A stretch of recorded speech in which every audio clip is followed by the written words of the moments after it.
Mahfud ini adalah jawaban terhadap batin-batin masyarakat Madura dan batin masyarakat Indonesia pada umumnya yang sangat luar biasa. Ya, apalagi soal penegakan hukum. Itu sampai Bang. hari ini yang Korupsi di mana-mana ya, kan. Ketemu lagi di Beta Bung Redi Walang Bacarita. Apapun ceritanya yang penting bermanfaat. Karena kemanfaatan itu penting untuk disebarkan. Jangan cuma sebarkan hoax, tapi sebarkan kemanfaat. Teman-teman Walang Bacarita, kali ini Beta ada duduk dengan Cak Maftu. Cak Maftu ini sekarang aktivitasnya di PB HMI ya? Ya. Anak jalanan juga sekarang ya, nganggur ya? Nganggur. Karena begini, nganggur itu harus bersyukur. Karena pengangguran itu siap kerja. Ya. Tapi pekerja belum siap nganggur. Oh iya, betul. Iya. Sama Mas Jaya, Magister Ilmu Politik. Mas Jaya ini aktivitasnya hari ini nganggur, tapi masih sering ke Universitas Nasional untuk menyelesaikan magisternya di ilmu politik ya. Politik. Mas Jaya. Ilmunya bukan politisasi. Oh iya. Tapi kita nggak ngomongin politiknya. Malam berat. Kang, saya ini pernah ke Madura Island. Nah, kemarin saya lihat status Kakanda itu, atau Kang Mas itu lagi di Madura. Yang teman-teman ini harus tahu bahwa mereka Madura itu adalah salah satu pulau yang ada di Pulau Jawa, tepatnya di Jawa bagian timur.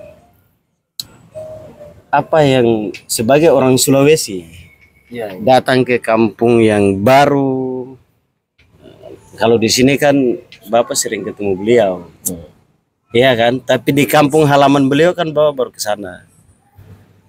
Apa yang Kang Mas dapatkan di sana yang tidak ada di Sulawesi? Yang kedua, kalau kita pergi ke kampung orang itu pulang itu dibilang apa namanya? Apa ya? Terkesan, Kesan dan pesan dan kesan. Kesan-kesan di sana yang Kang Mas dapatkan itu. Silakan Kang. Teman-teman butuh itu. Ya, baik, selamat kepada para penonton Walang Bacarita. Tapi sabar, Kang harus pakai ini dulu. Wah, ini kayak ke artis juga kita dong. Kang Mas kan artis. Oh begitu. Iya dong. Ya baik, saya salam-salam dulu ya sama para penonton, teman-teman Walang Bacarita, pemilik podcastnya abang gua, Bang Rey. Oh teman, bukan abang ya. Kan. Kayak gua udah tua aja. Oh enggak sih, orang masih 18 masih muda. 4 lah. 23 tahun. Ya sekitar itulah wajahnya. Iya. Wajahnya ya. Kalau KTP saya nggak tahu, nggak pernah lihat. Iya. Betul. Jadi gini, sebenarnya kalau di Madura, khususnya di Sumeneb, kemarin ke pulau kecil itu desa Pagurungan Kecil, Kecamatan Sepeken, Kabupaten Sumeneb. Jadi desa Pagurungan Kecil ini unik, dia terpisah dari kabupaten dari Sumeneb yang nyatu daratan dengan Pulau Madura. Itu butuh perjalanan 2 hari dan kita harus nunggu kapal. 2 hari itu naik kapal. 2 hari itu naik kapal, tapi kita harus nunggu jadwal seminggu. Enggak, maksudnya 2 hari itu dari Jakarta atau tidak. dari Surabayanya? Kita ngitungnya dari, misalnya bisa dari Banyuwangi atau dari Sumeneb. Nah awalnya kan saya tibanya kan di Banyuwangi. Banyuwangi, nanti naik kapal perintis ke Pulau Kecamatan Sapeken, Kabupaten itu tidak ke Madura tuh. Kalau dari Banyuwangi, jalur dari Banyuwangi itu tidak ke Pulau Madura, langsung ke kecamatan, Pulau. Oke. Dia Pulau dari sendiri ya. pulau sendiri, terpisah dari kabupaten induk yang satu daratan dengan Pulau Madura. Oke. Itu kalau jalur Banyuwangi. Oke. Nah itu tidak muntah-muntah karena kapalnya kan Aman besar, itu. aman. Soalnya saya lihat Jadi di nggak status- usah bawa antimo, aman. Saya lihat di. Itu status sudah di kampung, bro. Oh. Bro apa teman nih? Bro aja ya. Teman aja. Bro. Bro kan bukan PS. Ya ini kan di luar konten politik. Walaupun gua ini kan magister ilmu politik, politiknya doang, bukan Iya. politisasi. Ah, terus Lanjut. Sampailah Sepekan. Sepekan, kecamatan dari salah satu kecamatan dari Kabupaten Sumeneb. Di situ nunggu kapal kecil lagi untuk nyebrang ke pulau tujuan, kampungnya Soib gua di Pamaptu. Nah, ini Lewat off the record yang tadi. berarti lewatin kampungnya Pak Mahfud MD. Itu lewatin. Kalau misalnya jalur Banyuwangi, ya Oke, kan? Kalau jalur kampungnya Banyuwangi lewatin. Cawapres Prof Mahfud itu kan harus melalui Surabaya, baru bisa nyebrang ke Pulau Madura, Islandnya itu kan. Nah, dari Pulau Sepekan, kecamatan, nah itu kita nunggu kapal untuk nyebrang. Ada cerita unik tuh, pas mau nyebrang hari Jumat dari Pulau Sepekan ke desa Pagurungan Kecil, Pulau Pagurungan Kecil itu. Habis Jumatan, gue Jumatan kan di tempat yang agak lama baca khotbahnya tuh. Nah, itu persoalan itu saya nggak tahu lah.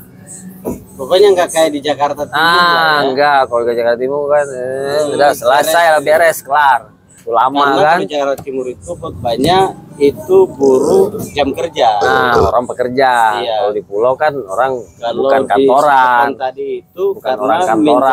menjalankan amanah dakwah. agama Dakwah dan bukan orang kantoran. Nah, Yang unik apa? gini, jadi habis itu kan saya harus sholat, saya kan harus jamak dengan asar kan, karena perjalanan menuju pulau. Jangan sampai kan saya berpikir jangan sampai gue meninggal di tengah jalan, Iya. gue belum sholat asar, gue jamak. Habis itu HP kan saya matiin, barulah bunyi HP, bang di mana udah ditunggu. Gue mikir paling Enggak, ngomong, maksudnya WhatsApp ini siapa? ya sohib gua lah, Ipam tuh bilang, ini abang kita ini ntar ditinggal kapal. Oh enggak, masa imam besarnya ditinggal? Ah kayak gitulah cerita uniknya tuh. Gak mungkin gua ditinggal.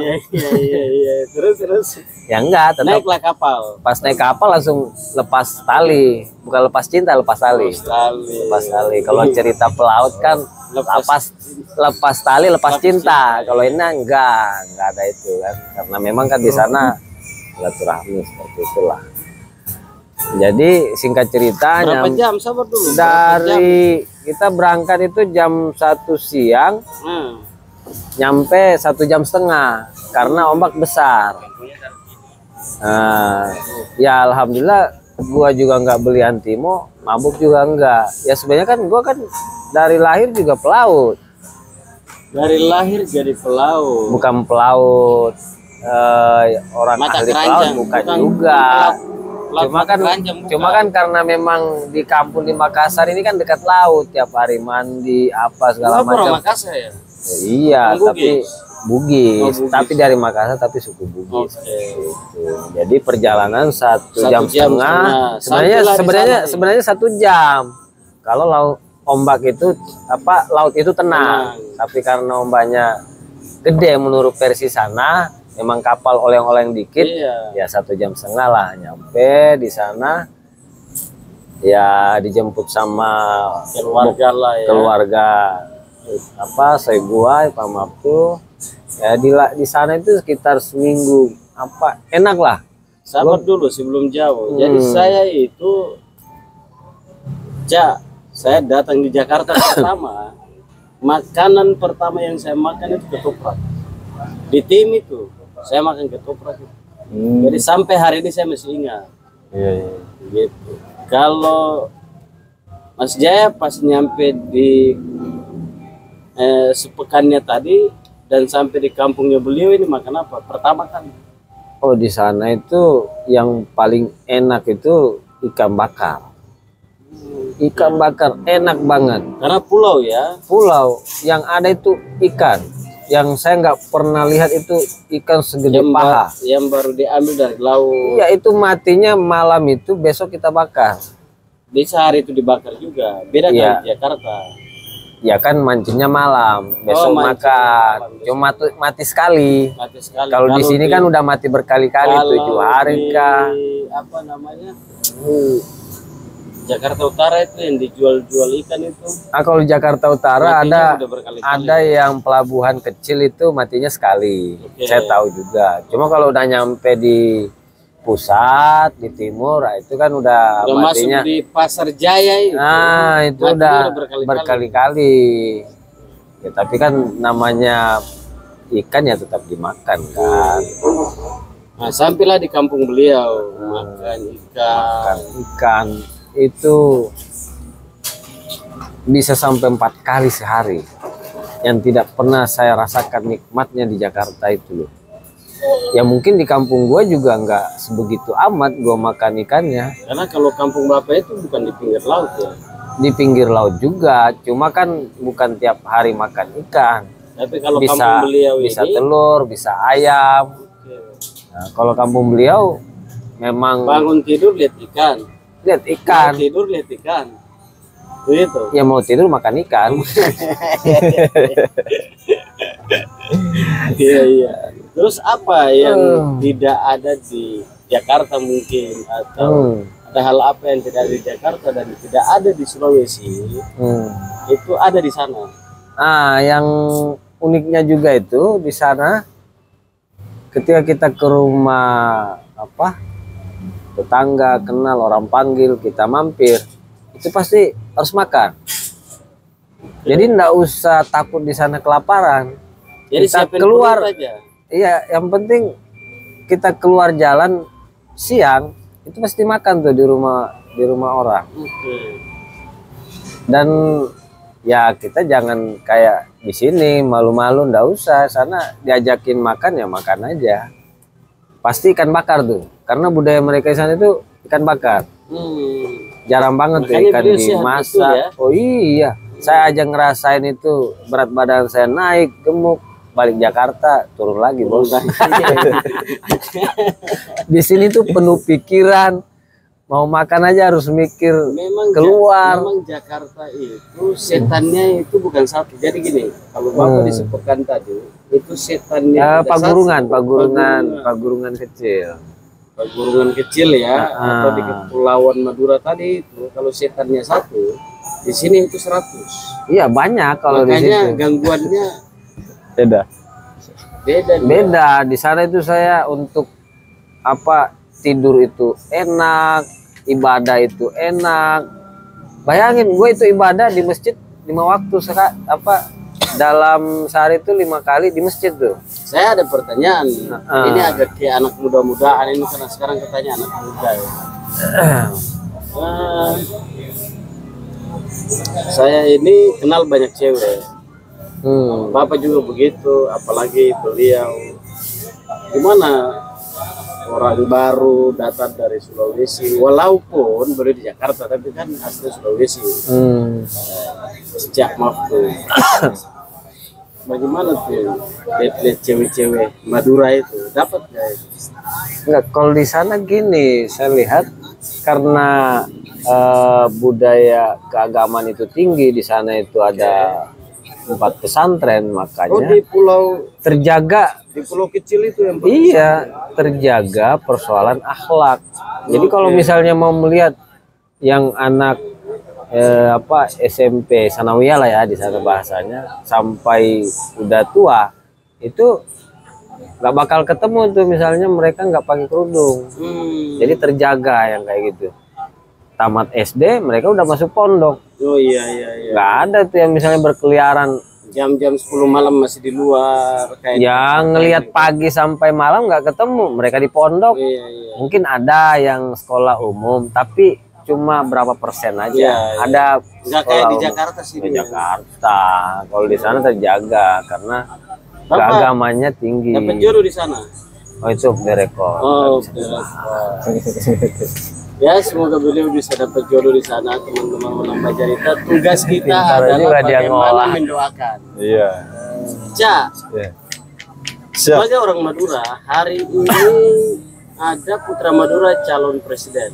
Apa yang jadi 5 bulan lalu kan kita udah bahas. Ya, betul Bang. Dalam pembahasan itu di Walang Bacarita juga kami galau sebagai putra Madura kalau Pak Mahfud MD itu tidak diambil jadi wakil presiden.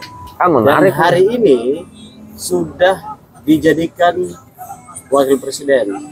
Saya nggak tahu juga apakah bahasa galau tadi yang 5 bulan lalu di Walang Bacarita apa sampai di partai politik kita nggak tahu. Iya, betul. Tapi beliau hari ini menjadi wakil presiden, calon wakil presiden, insya Allah jadi wakil presiden. Iya. Kalau saya prediksi Pak Mahfud MD dengan Pak Ganjar itu presiden terpilih 2 periode lagi.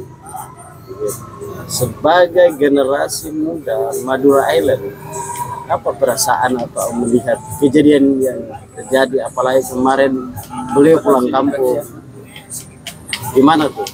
Ya. Ya, terima kasih Bang Bang Kelre. Pertanyaannya sangat luar biasa, membuat saya deg-degan karena bahagia. Iya. Karena prediksi 5 bulan yang lalu itu kenyataan. Ya, Masuk. Jadi saya bilang beliau ini kalau disamakan dengan pengamat yang hari ini banyak bergentayangan di media online, TV, prediksi yang tepat. mereka enggak, prediksinya cuma hitungan ya 1 bulan, 1 minggu. Tapi beliau ini prediksinya 5 bulan lalu dan mengungkapkan kegalauan dan hari Dan ini di terjadi. channel ini sendiri ya. Di Walang di Bacarita. Walang Bacarita. Lanjut. Jadi sangat luar biasa. Mungkin saat itu kita waktu podcast 5 bulan yang lalu itu ada malaikat. Kemudian apa yang kita omongin dan kita obrolkan persoalan bagaimana Pak Mahfud ini harus siapapun presidennya dia harus dipilih sebagai Cawapres. Ya, artinya ini sangat luar biasa karena apa yang kita flurkan, apa yang kita katakan saat itu adalah doa kita sendiri dan seluruh masyarakat Madura, umumnya masyarakat Indonesia. Karena kita melihat kembali lagi sosok Mahfud MD ini sangat luar biasa. Beliau intelektual, paham hukum, paham dan lain sebagainya, sehingga itulah sebenarnya yang diinginkan oleh masyarakat, termasuk saya sebagai generasi muda Madura Island itu. Ini sosok Pak Mahfud ini sebenarnya. Kalau kita bicara analisa kita saat 5 bulan yang lalu di podcast Walang Bacarita ini, itu adalah pesan sebenarnya, pesan seluruh masyarakat Madura, pesan seluruh rakyat Indonesia, Dan harapan sebenarnya itu. Harapan itu tersampaikan saat ini karena Pak Mahfud MD sudah dipilih oleh salah satu capres yang bernama Ganjar, menjadikan beliau cawapres, calon wakil presiden 2024. Untuk hari ini, malam ini, kita akan mendoakan kembali. Amin. Kita akan mengaminkan kembali pesan ataupun keinginan masyarakat Madura, umumnya masyarakat Indonesia, menginginkan seorang Mahfud MD menjadi capres 2024, cawapres atau wapres lah, wapres 2024 nanti. Ini kan malam Jumat. Malam Jumat, gitu. betul. Artinya ini sangat sakral, tapi hakul yakin karena sosok Mahfud MD ini adalah keinginan mulai dari dulu. Mulai dari 10 tahun yang lalu, walaupun saat itu beliau pernah dikecewakan oleh Pak Jokowi dan kawan-kawan, tetapi hari ini memang Pak Jokowi itu tugasnya kecewain orang. Oh begitu ya Bang? Iya, sekarang aja kecewain PDIP, Bu Mega lagi kan. Iya, apa ibu kandung politik beliau ya? Itulah tanpa tanda tangan Bu Mega, beliau nggak jadi wali kota, nggak jadi gubernur DKI Jakarta, nggak Iya, jadi iya, presiden. iya. Betul, Itu betul. aja kecewain, apalagi cuma Pak Mahfud MD. Ya, Nah, betul, lanjut. betul. Kembali lagi bahwa Madura ini kan baru pertama nih Bang. Sejak Indonesia merdeka. Sepanjang sejarah Republik Indonesia, baru kali ini putra asli Madura itu terpilih menjadi cawapres Oke. 2024. Ini kan sangat luar biasa. Ini dinamika yang tidak pernah terpikirkan 100 tahun yang lalu. Tetapi karena dinamika ini kan berubah. Karena saat ini ketika saya melihat kondisi keinginan masyarakat seluruh Indonesia, bukan hanya masyarakat Madura, ya sosok Mahfud MD itulah sebenarnya keinginannya. Entah Mahfud MD menjadi capresnya ataupun menjadi wapresnya, ataupun entah Mahfud MD-nya menjadi presidennya ataupun menjadi wakil presidennya. Tetapi keinginan itu yang sebenarnya diinginkan, ya pada intinya adalah mereka menginginkan Mahfud MD ada di orang nomor 1 ataupun orang nomor 2 di Republik ini untuk kemaslahatan ke depan, untuk kemajuan Indonesia, untuk menyambut, ya kan, untuk menyambut Indonesia Emas 2045 itu. Ya dimulai dari Madura. Karena Madura ini, Bang. Nah, gimana tuh? Orang Madura ini kan semangat dalam persoalan-persoalan kerja. Oke. Coba Abah lihat orang Madura di Jakarta. Mereka itu kalau bicara pekerjaan, mereka walaupun hanya berjualan kopi dengan sepeda engkol itu, mereka siap tempur. Betul.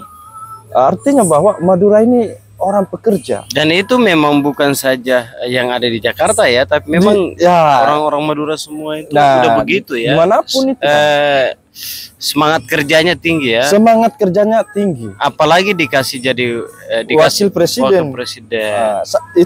Itu sebenarnya jawaban yang akan sangat luar biasa itu. Saya meyakinkan itu ketika nanti Ganjar dan Pak Mahfud MD ini terpilih menjadi presiden 2024, maka aku yakin mereka akan memberikan peluang besar bagi generasi muda ataupun yang kalau filosofi sekarang itu generasi Z dan milenial itu.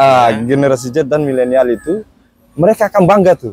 Oh ini loh jawaban kita sebagai generasi milenial dan generasi Z, bahwa Pak Mahfud MD, seorang putra asli Madura, membawa budaya-budaya Madura dalam persoalan kerja dalam sebagainya.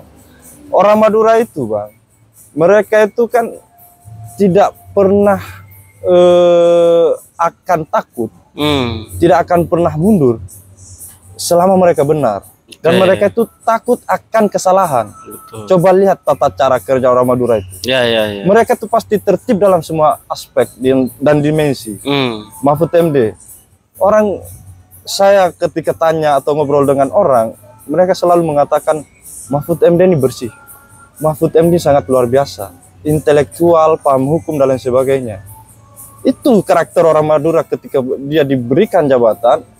Ketika dia melaksanakan persoalan-persoalan kehidupan, persoalan-persoalan kebangsaan, orang Madura tidak akan pernah melakukan kesalahan, dan niat pun mereka tidak mau, apalagi mau melakukan. Niat pun tidak ada, apalagi melakukan. Itu orang Madura, lurus, keras, dan tegas. Jujur, tegas. Baik, sebagai calon magister Universitas Nasional, Kang Mas ini melihat ya hari ini tiga calon presiden, tapi karena kita ngomongin ini adalah Bapak cerita tentang pulaunya Pak Mahfud MD yang hari ini bersama Pak Ganjar. Ini Kang Mas lihat ini apa bahasanya ya? Kalau orang pacaran itu apa? Kalau orang pacaran atau menikah itu apa? Perempuan dan laki-laki paket ya. Mereka dipaketkan jadi satu. Kalau dalam pernikahan itu jodoh. Ya, bagaimana melihat dua orang ini dijodohkan jadi presiden dan calon wakil presiden? Ya kan? Ya. Pegang. Ya, sebenarnya kalau ngelihat dari flashback ke belakang 2019, memang kan Prof Mahfud ini kan sudah mau dijadikan. Oke. Cuma kan ngambil dari NU ini kan harus ada restu. Ya, orang semua paham lah restu itu dari mana. Nah, sekarang kan restu itu sudah ada dan memang takdir beliau untuk jadi cawapres. Harus jadi cawapres. Nah, kalau persoalan misalnya dia dari sudut mana, ya kita kan enggak terlalu tahu banget ya kriteria yang memenuhi beliau. Paling tidak menjawab unsur ke-NU-an. Yang saya lihat itu unsur ke-NU-annya, karena secara mayoritas daripada organisasi besar yang lainnya ya, misalnya Muhammadiyah, Persis, yang jujur, yang bisa merekat bangsa ini adalah NU. Ketika misalnya ada persoalan, pasti semua lari ke NU. Misalnya kayak Caimin juga NU. Iya NU juga, makanya kan NU ini menjadi rebutan di setiap perhelatan pilpres. Sekarang gitu. Jadi pertanyaannya, paket Ganjar sama Mahfud MD ini Kang Mas lihatnya gimana? Iya. Pas atau kurang pas, atau pas tapi kurangnya di sini gitu. Ya kalau dari sudut pandang saya sih ya pas aja, karena kan sudah dipaketkan, paling tidak kan mencocokkan aja. Misalnya ya walaupun sebenarnya mereka backgroundnya masing-masing hukum ya. Ganjar sarjananya sarjana hukum, Prof Mahfud sarjana hukum sampai profesornya kan guru besar hukum kan. Tapi yang mengetahui hukum secara real kan yang menjalani Prof Mahfud. Kalau Ganjar kan lebih kelihatan politiknya. Ya memang yang harus dikuatkan dalam tata negara ini kan hukum, benteng terakhir ya. Karena kekuatan hukum ini akan menjadi corong ke depan bagaimana bangsa ini maju, seperti itu. Semua harus ada aturan. Kalau misalnya ketidakcocokan, ya hanya kekuatan yang dia bawa. Misalnya kalau dilihat dari Caimin, dia dari bawah hingga sampai ke atas PMI tuntas, di PKB dia tuntas gitu kan. Kalau Prof Mahfud kan dia terhempas dari PKB. Ya mungkin secara permainan politik di lingkaran mahasiswa, di lingkaran partai dia kurang kuat di situ. Nah, kelemahannya Prof Mahfud di situ. Dia kuat di hukum tapi di praktek politiknya yang kurang. Mungkin dikuatkan oleh Ganjar karena dia lahir dari rahim PDI, cabang sampai pimpinan pusat, gubernur, tokoh nasional, dan sekarang capres. Dia matang di politik. Kekurangan Prof Mahfud di politik praktis dilengkapi oleh Pak Ganjar Pranowo. Jadi semoga pasangan ini bisa menjadi saling mengisi kekurangan mereka. Dan saya kira ya secara pribadi sah-sah aja kita harus mendukung ketiga capres ini. Karena sebagai anak bangsa, kita mau melihat bangsa ini maju, sejahtera, ya jangan kita gontok-gontokan secara gas-gasan, tetapi kita gontok-gontokan secara gagasan, seperti itu. Baik. Luar biasa. Kang Mas, sebagai kembali lagi generasi muda Indonesia, wabil khusus orang Madura, apa pesannya buat teman-teman muda di Pilpres kali ini? Ya, pesan saya adalah kembali lagi bahwa kita harus bergembira. Ada putra asli Madura menjadi cawapres dan semoga menjadi wapres di 2004. Amin. Karena beliau ini kalau bagi saya pribadi sudah menjadi lokomotif dalam artian tingkat Madura, Bang. Ya kembali lagi kata saya tadi itu, orang Madura ini kan baru ada pertama kali hanya Prof Mahfud lah menjadi lokomotif dan terpilih jadi cawapres. Artinya generasi-generasi kami nanti untuk ke depan berhak juga akan menjadi orang nomor 2 di Republik ini, ataupun menjadi orang nomor 1, kan kita nggak tahu ke depan bagaimana rezeki orang kan kita nggak tahu. Artinya bahwa kita harus berterima kasih, kita harus dorong betul-betul, kita harus dukung betul-betul putra asli Madura ini, karena beliau adalah tokoh lokomotif. Bagi saya Madura harus bangga dan harus bergembira ada kabar baik dari negara Republik Indonesia terhadap masyarakat Madura, bahwa putra Madura terpilih menjadi cawapres dan insya Allah jadi wapres. Yang insya Allah menjadi wapres 24. Kalau saya berkata ini kan dengan hati, Bang. Tuh. Makanya saya kalau berkata orang celaka, orang nggak celaka, begitu. Artinya saya ini berkata, aku yakin Mahfud MD ini akan ditakdirkan menjadi orang nomor 2 di 2024 nanti. Kalau kita selalu mendorong, berdoa dan berusaha. Tapi aku yakin, karena itu lagi, Mahfud ini adalah jawaban terhadap batin-batin masyarakat Madura dan batin masyarakat Indonesia pada umumnya yang sangat luar biasa. Ya, apalagi soal penegakan hukum. Itu sampai Bang. hari ini yang Korupsi di mana-mana kan, artinya hanya beliau berani.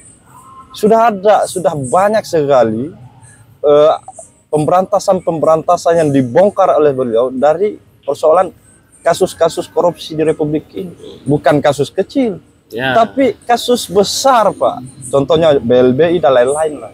Hanya beliau, Pak, berani. Artinya beliau adalah sosok yang selama ini menjadi jawaban bagi problem masalah yang ada di. Betul. Kalau kita pakai bahasa agak keren itu terhadap keresahan masyarakat, bangsa dan negara. Karena negara ini bersih dari korupsi, harus bersih dari persoalan KKN dan lain sebagainya. Ketika kita ingin maju, ketika kita ingin sejahtera, yang pertama harus kita bunuh adalah KKN tadi, polisi, nepotisme, dan korupsi. Itu adalah musuh bersama persoalannya. Kalau kita tidak berani, tidak ada sosok seperti Pak Mahfud, maka kita akan menjadi dan tertekan dan terintimidasi oleh persoalan-persoalan ke depan bangsa Indonesia ini. Makanya jawaban pertama adalah Mahfud MD harus menjadi wapres apapun yang terjadi. Beliau harus jadi wapres orang nomor 2 2024 nanti. Karena di situ kesejahteraan, pintu gerbang kesejahteraan, pintu gerbang kemajuan menuju Indonesia Emas 2045 45 ya. 45. Oke. Cak. Mungkin itu, Bang. Teman-teman, ini tadi kita bicara soal 2 hal. Satu itu kita dikasih tahu tentang perjalanan Kang Mas ini dari Jakarta, Sulawesi, Jakarta sampai ke sepekan ya. Sepekan. Dan yang kedua itu tadi tentang anak bangsa yang lahir di Pulau Madura, yaitu Ayahanda Mahfud MD, dan didoain aja, semoga didoain dan dipilih. Semoga beliau jadi wakil presiden, sebab tadi disampaikan oleh Cak Maftu bahwa problem hukum dan masalah-masalah hukum yang terutama masalah KKN yang ada di Republik ini hanya jawabannya adalah Mahfud MD. Sekian dari Walang Bercerita, sampai ketemu di konten-konten selanjutnya. Terima kasih. Terima kasih Kang. Siap Bang. Makasih Bang. Luar biasa ini. Ini sangat luar biasa. Jadi makan ikan Sehat. Bangun makan ikan, mau tidur makan ikan, bangun tidur Ketemu ikan. ketemu ikan. Dan sehat.